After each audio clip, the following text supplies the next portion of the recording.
Pues hoy nos vamos a un lugar que suena a paraíso, la Bahía de la Herradura, en Granada. Hoy es sol, playa, aguas cristalinas. Vamos, un sitio ideal. Sí, precioso. Pero es que bajo esa calma aparente, bueno, se esconde una historia tremenda. Exacto. Estamos hablando de una de las mayores catástrofes navales de la historia de España. Un naufragio masivo de casi una flota entera, justo ahí, en 1562. Efectivamente. El 19 de octubre de ese año, parece mentira, ¿verdad? Esa bahía se convirtió en la tumba de 25 galeras de miles de personas. Para entender qué pasó, ¿con qué contamos? ¿Qué fuentes tenemos? Pues mira, nos basamos en crónicas de la época, del siglo XVI, claro.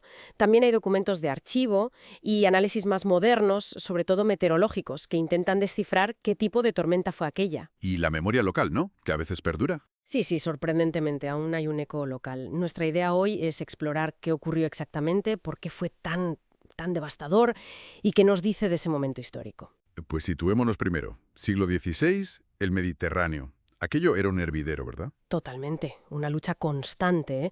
Por un lado, la monarquía hispánica de Felipe II, por otro, el Imperio Otomano y sus aliados, los corsarios berberiscos del norte de África. Y en ese tablero, España tenía puntos clave en África. Los presidios. Orán, Mazalquivir. Eso es, eran fundamentales, puestos defensivos, bases para controlar rutas, pero claro, estaban muy expuestos. Y justo en 1562, pues resulta que ambos estaban bajo asedio, necesitaban ayuda y rápido. Y ahí entra nuestra flota. Nada menos que 28 galeras. Al mando Juan de Mendoza y Ponce de León. Un nombre importante. Un marino de prestigio, sí.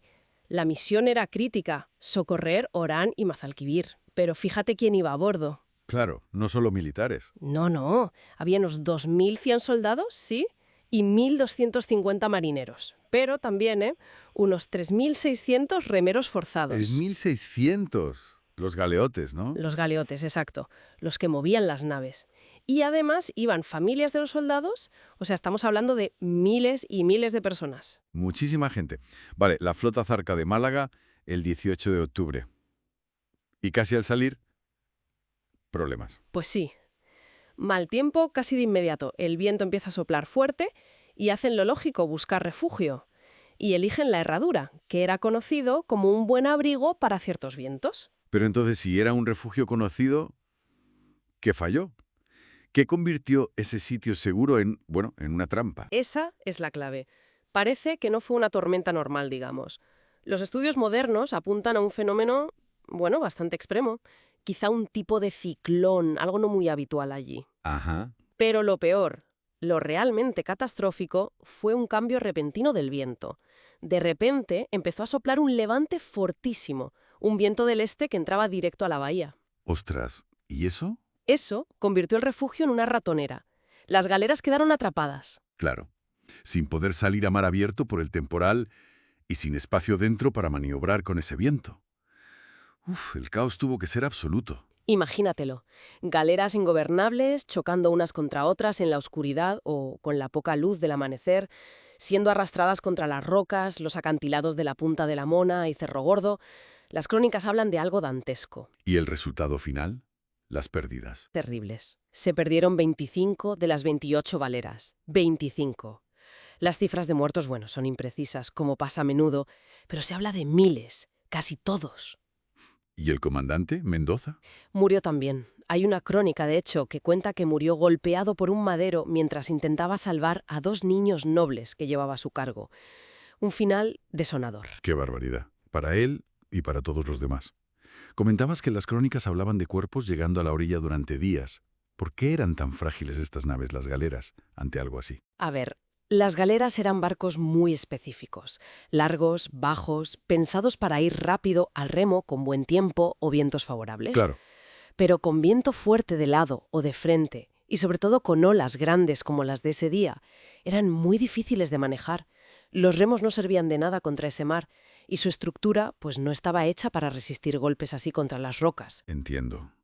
Así que la propia forma de la bahía, que normalmente era una ventaja, con ese viento de levante se volvió en su contra. Exactamente. Esa es la terrible ironía de la Herradura. Un refugio que se convirtió en trampa mortal. Una combinación fatal de geografía y un tiempo excepcionalmente malo y muy concreto. Un desastre que, aunque quizás no tan famoso como otros, como la Armada Invencible, por ejemplo, dejó una huella enorme.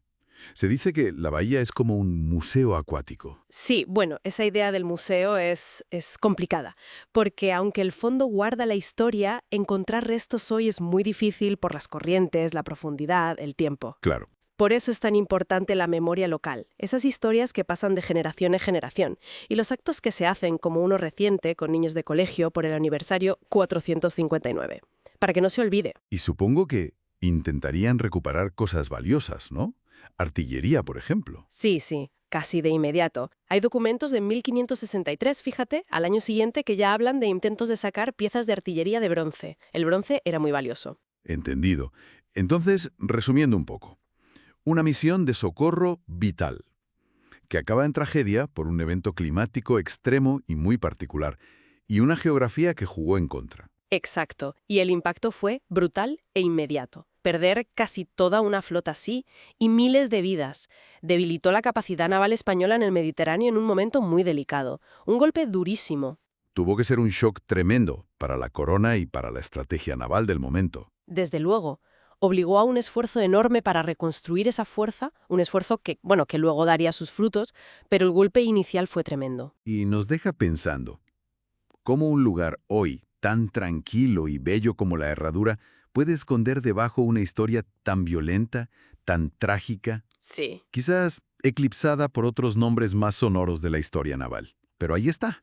Y te preguntas, ¿qué otros secretos, qué otros ecos de aquel octubre de 1562 seguirán allá abajo, bajo las aguas de la bahía?